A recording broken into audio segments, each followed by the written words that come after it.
안녕하세요. 친절한 약사 양명입니다. 오늘 이 시간에는 여러분들이 정말 많이 관심 갖고 계시는 우리 몸의 체내 영양소 중에 오메가3에 대한 좀 전체적인 이야기, 지금까지는 사실 아토피와 관련된 오메가3의 역할에 대해서 말씀을 드렸다면, 오늘은 좀 전반적인 오메가3가 무엇인가에 대한 그걸 좀 파헤쳐 보도록 하겠습니다. 제가 사실 요즘에 고민이었던 게 뭐냐면, 제가 오메가3라고 표현을 하면 들으시는 분들이 오메가3 제품을 생각을 하세요. 오메가3라는 거는 우리 몸에 구성하고 있는 지방산의 이름입니다. 그러니까 화학적인 이름이에요. 이름인데 제품을 말씀을 드린다고 생각을 하셔서 제가 좀 우려가 됩니다. 그래서 제가 아시다시피 어떤 제품에 대한 걸로 기능식품으로 어떤 질환을 치료하는 데 사용한다라는 걸로 이제 시정 권고를 받았었는데요. 그러다 보니까 조금 약간 트라우마가 생겼어요. 어떻게 말씀을 좀 편하게 드려야 되나. 많은 환자분들이 궁금해 하시는 내용은 좀 구체적인 거를 원하시더라고요. 그래서 구체적으로 어떤 제품을 먹어야 되는지, 어떻게 해야 되는지, 이렇게 구체적인 걸 말씀을 원하시다 보니까 저도 모르게 좀 구체적인 정보를 막 말씀을 드리다 보니까 좀 어떤 식품법이나 이런 부분에 저촉이 될 수도 있고, 그런 걸 좀 우려하다 보니까 제가 말씀을 드릴 때 항상 이렇게 머리가 좀 요즘에 복잡해져요. 어떻게 말씀을 드려야 되나. 그런데 지금부터는 제가 드리는 말씀이, 오메가3 제품은요, 오메가3만 들어있지 않아요. 오메가3 제품 안에는 오메가3와 오메가6와 또 거기에 비타민 D가 들어올 수도 있고 토코페롤이 들어올 수도 있고요. 여러 가지 어떤 오메가3를 뽑기 위해서 어떤 생물체에서 그걸 기름을 뽑잖아요. 그걸 뽑아가지고 정제를 하고 또 필요한 부분을 집어넣고, 이런 것들을 이제 기능식품이라고 표현을 하는 거고, 저는 지금 식품에 대해서 말씀드리는 게 아니라 내 몸에 오메가3가 과연 무슨 일을 하길래 이게 부족해지면 어떤 질환이 생기고 이걸 보충해 줬을 때 어떤 질환에 도움이 되는지에 대해서 말씀을 드리도록 하겠습니다. 오해 없으시기를 부탁을 드릴게요. 자, 오메가3 하면 제일 먼저 떠오르는 게 혈액순환이라고 생각을 하시더라고요. 맞습니다. 오메가3는 우리 몸의 세포로 다 이루어져 있거든요. 근데 이 세포를 둘러싸고 있는 울타리 같은 거예요. 근데 굉장히 중요합니다. 이 울타리가. 이 안에는 오메가3 뿐만이 아니라 오메가6 지방산, 그리고 콜레스테롤, 인지질, 이런 것들이 다 이렇게 둘러싸져 있다고 생각하시면 돼요. 근데 이 울타리에 굉장히 우리 몸을 유지시키고 필요한 호르몬 대사와 관계된 것들이 많이 들어있어요. 물론 이 세포 속에서는 미토콘드리아라든가 에너지 대사에 필요한 것들, 유전자의 대사, 이런 것들이 정말 중요한 일을 하고 있지만, 이 울타리도 그거 못지않게 중요한 일을 하고 있다는 거예요. 그런데 여기서 오메가3라고 하는 지방산이 우리가 음식을 통해서 먹게 되면 또 여기에 쌓이게 되고, 오메가6를 많이 먹게 되면 오메가6가 또 많이 쌓이겠죠. 이제 그렇게 생각을 하셔야 되는데, 현대인들이 식습관이 오메가6 지방산이 들어있는 음식을 너무 많이 먹게 된 거예요. 특히 탄수화물, 옥수수, 사료, 이런 것들을 우리가 원하든 원하지 않든 많이 먹게 되면서 결국은 오메가3 지방산이라는 게 결핍이 되기 시작했어요. 그랬더니 어떤 질환이 이행될 수 있는 환경이 되더라는 거죠. 그러면 오메가3라는 게 왜 혈액순환하고 관계가 있는지에 대해서 말씀을 드리면, 이런 면역계하고는 좀 별개예요.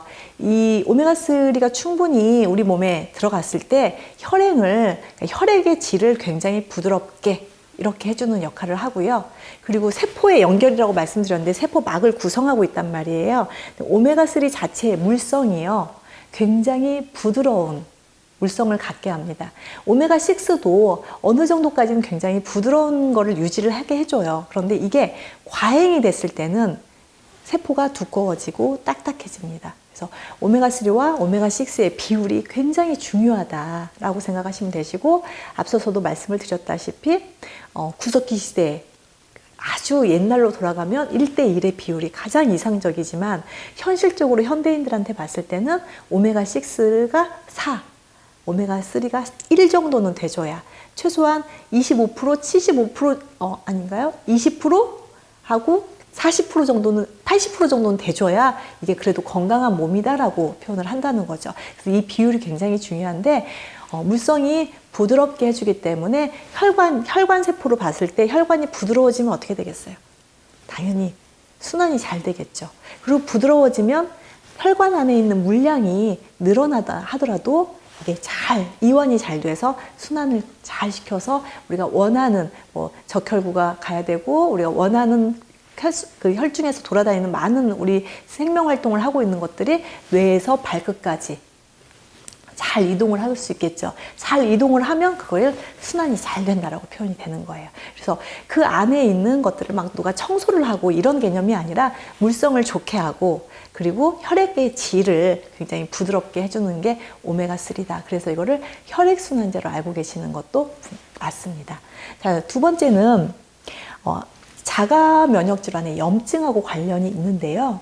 제가 아토피 편에서 말씀을 드렸을 때는 우리 몸에서 면역세포를 조절하는 거에 대한 그 개선에 대한 방법도 말씀을 드렸는데, 이 피부세포에 대해서는 피부세포가 개선시켜주는데 감말루산이라든가 오메가3 지방산이 필요하다고 말씀을 드렸었어요.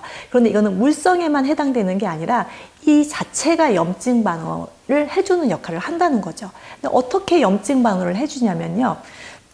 세포막에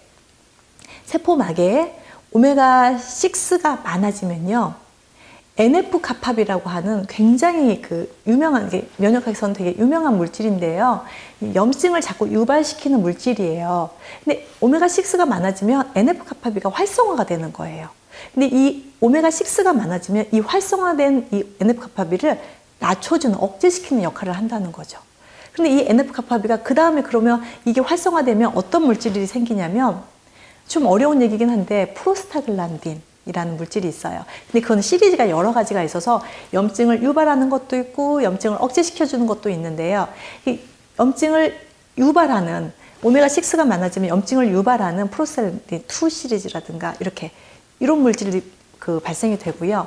우리가 트롬복산이라는 물질도 있고요. 근데 요 한 가지는 루코트리라는 물질이 있습니다. 근데 되게 어려운 물질인 것 같은데 비염이나 천식 있는 분들은 이 물질에 대해서 잘 아실 수 있어요. 왜 은박지에 싸져 있는 몬테루카스트라는 성분의 제제가 있거든요. 대표적으로 오리지널 제제가 이제 싱귤레아라는 제제가 있었는데 천식이나 비염 환자들이 많이 드세요. 이게 뭐냐면 루코트리엔을 대사되는 과정에서 루코트리엔을 억제시켜주는 물질이거든요. 대사 과정에서. 그게 뭐냐면 오메가6가 많아지면 이 물질이 생긴다는 거죠. 오메가3가 많아지면 이 물질이 잘 안 생긴다고 보시면 간단하세요. 그러면 내 몸에 오메가3가 충분히 있었을 때, 세포막에 둘러싸여 있었을 때 싱글레어 같은 몬테루카스 제제를 드실 필요가 없어지겠죠.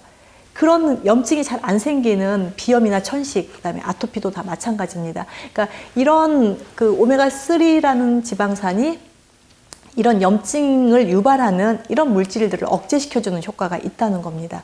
굉장히 좋은 효과죠. 그러니까 피부막만 부드러워지게 하는 게 아니라 실제 염증 방어를 할 수 있는 그런 부분들도 있고요. 또 우리가 장내에 있는 면역세포에 과잉 활동화된, 그리고 과잉 항체 발생을 하고 있는 부분들도 억제시키는 효과가 있다고 합니다. 그래서 물성도 물성이고 부드럽게 해주는 물성도 물성이고 또 염증 방어도 해줄 수 있는 게 오메가3 지방산이 세포막에서 하고 있는 일입니다.